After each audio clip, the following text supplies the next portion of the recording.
Everybody seems to be looking for opportunities to have an additional stream of income these days with a side gig or part-time work or whatever, just because, money's just not going as far as it used to when it comes to paying the bills.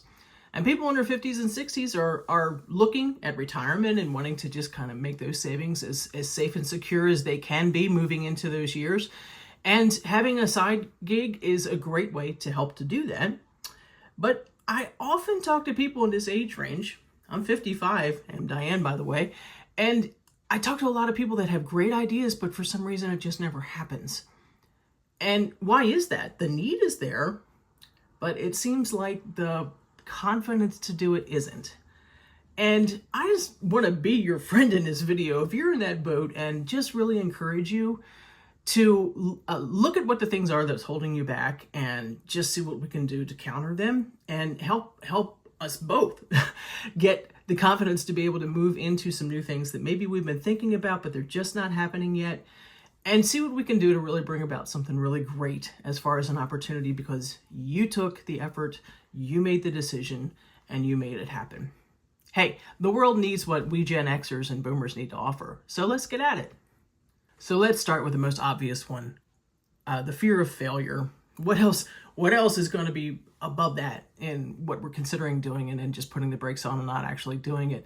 The fear of failure just really kind of jabs at our self-worth in so many things. And I think it gets a little different when we're in our 50s and 60s, because we're bringing so much more to the table as far as life experiences go that, we might think, oh, well, I know what more to be afraid of now. And, maybe that's true. But we've also got a lot of wisdom and ingenuity to be able to figure out ways to do things that we never had before.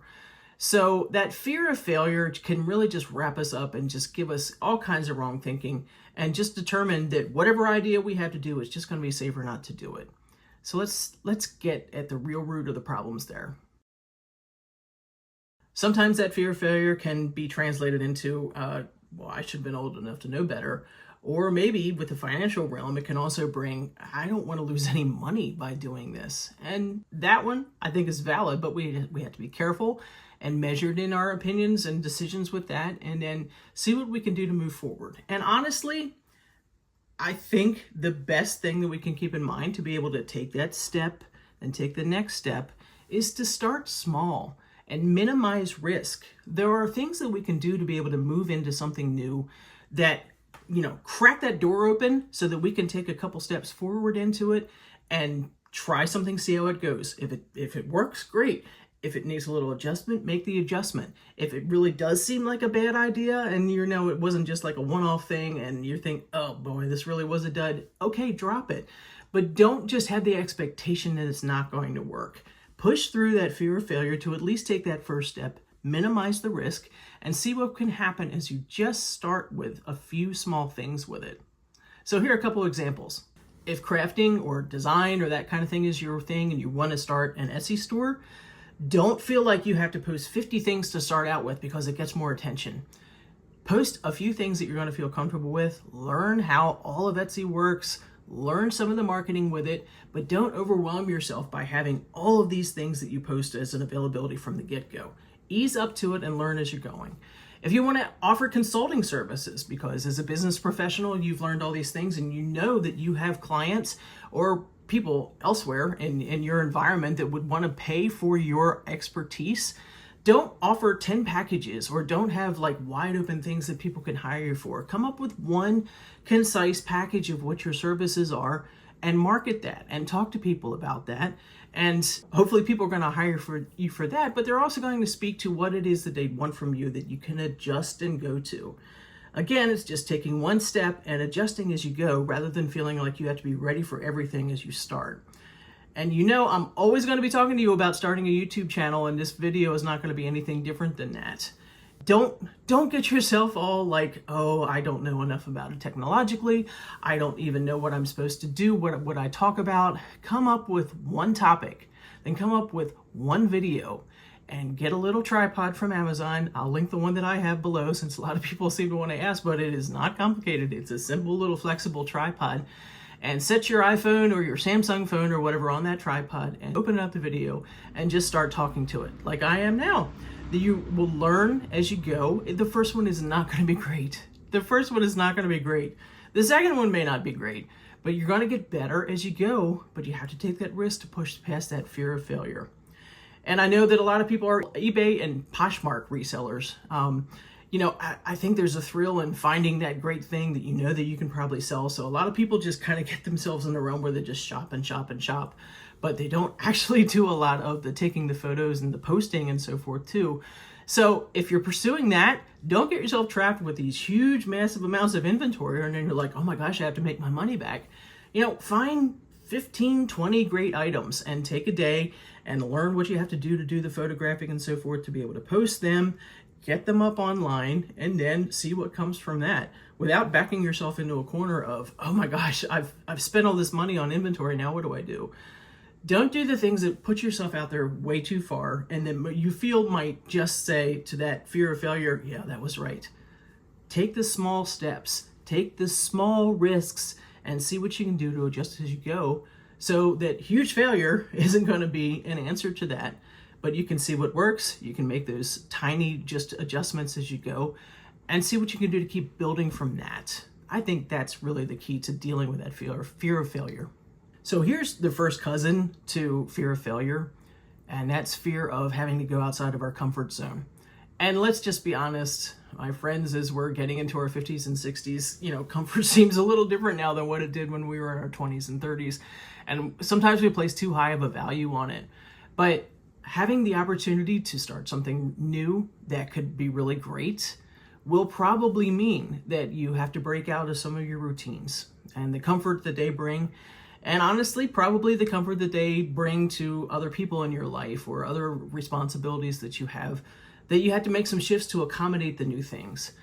But I hope you're in a position where you can see the value of trying something new.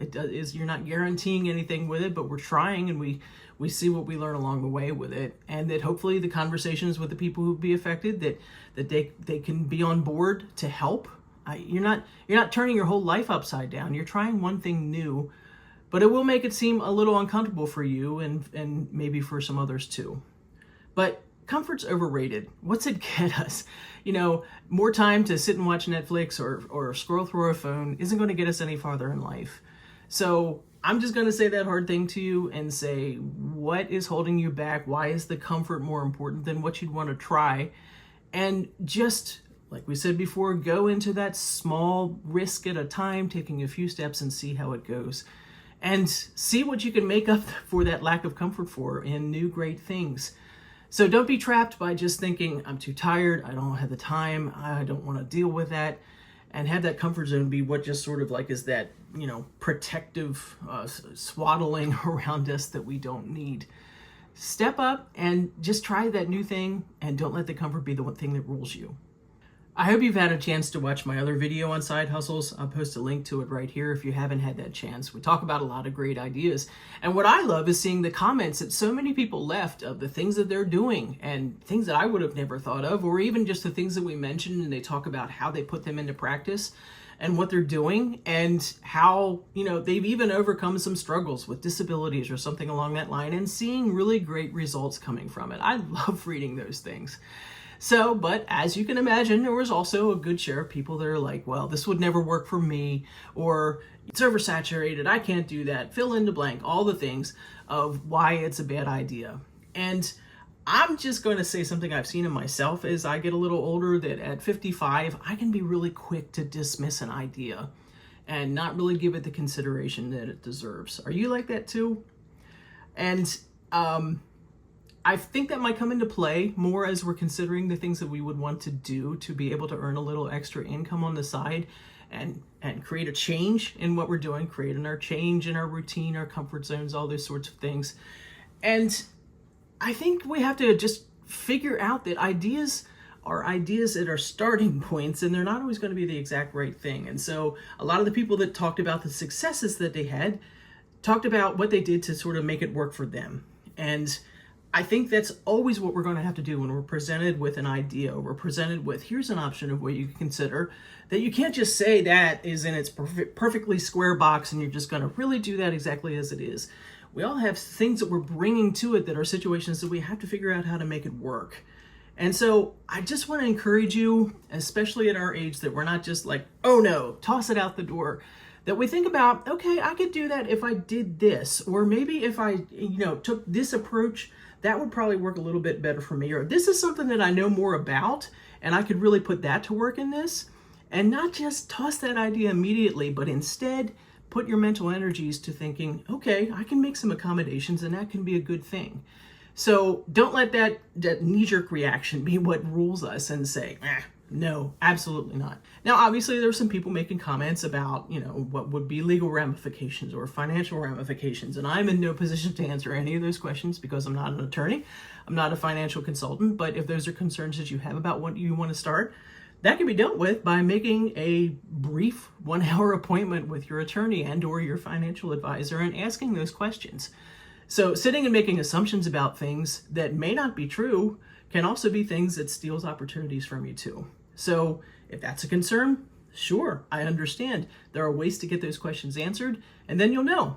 If it really is a problem, then okay, take another direction. If it's not, then see what works for your situation specifically. But let's just not be so quick to just toss out ideas because it just seems wrong from the start when we didn't even really give them the consideration that they deserve.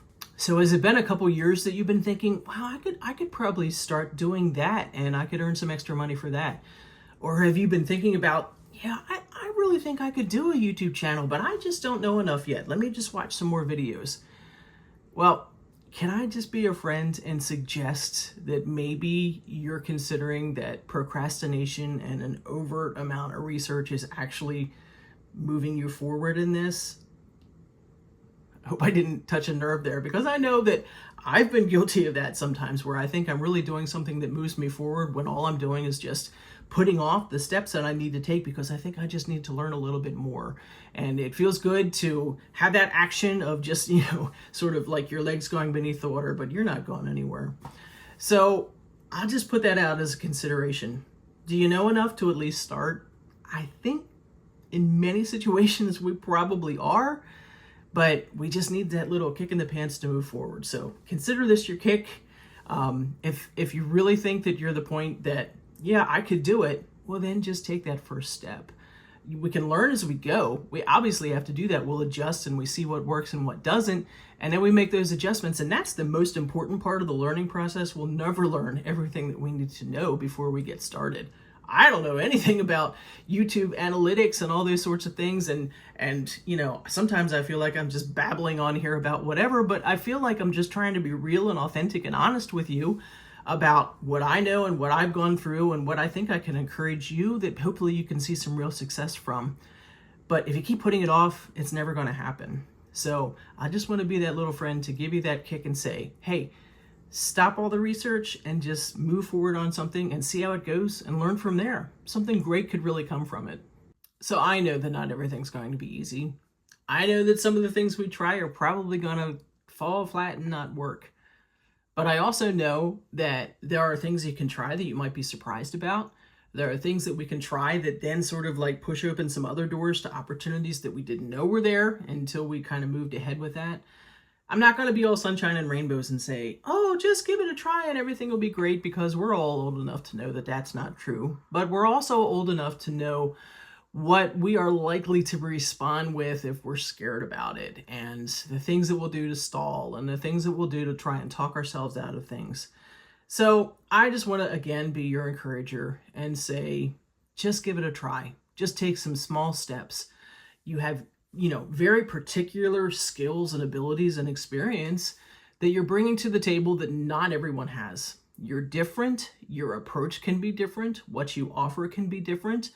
And the ideas that you're presented with is just like the generic ideas are really something that you can shape, that can work for you, and shape that what you offer is particular and something that others can take note of that could be a better fit for them. But we'll never know any of it if we don't try. It's just that simple. And honestly, we're in an age now, and I know I did warn a little bit about procrastination by research, but we're also in an age where if we have to figure something out, it's a lot easier now than it ever was before, and there's a line in personal development circles that everything is figure outable. And if there's something that you're kind of like, well, I don't know what to do from here, Okay, of course, there's the internet. B, there's ways that you can find people who know things about it and, have an opportunity to maybe, pay for an hour of their time and have that conversation. Or maybe even within your own network, there are people that you could reach out to that could give you some insights too. So there are so many ways that you can just take that one step forward and burst through the bubble that is just keeping you just sticking in one spot of it with just entertaining this idea forever but not actually doing anything. So here's your sign. Get started, take that step, see what happens, get out of your head with it, and just be thinking what you can do to take that next step following that. And don't be trapped by the idea that you're too old, you don't know what you need to do, you don't have the contacts, you don't have the energy, you don't feel like doing it, all the things that are very easy to say. But instead say, I'm going to give it a try. And I'd love to hear what you're trying. Please leave me a comment. I'd love to know what you're all working on and how it can be an encouragement in that. And just see what happens from one small step. I think today's your day.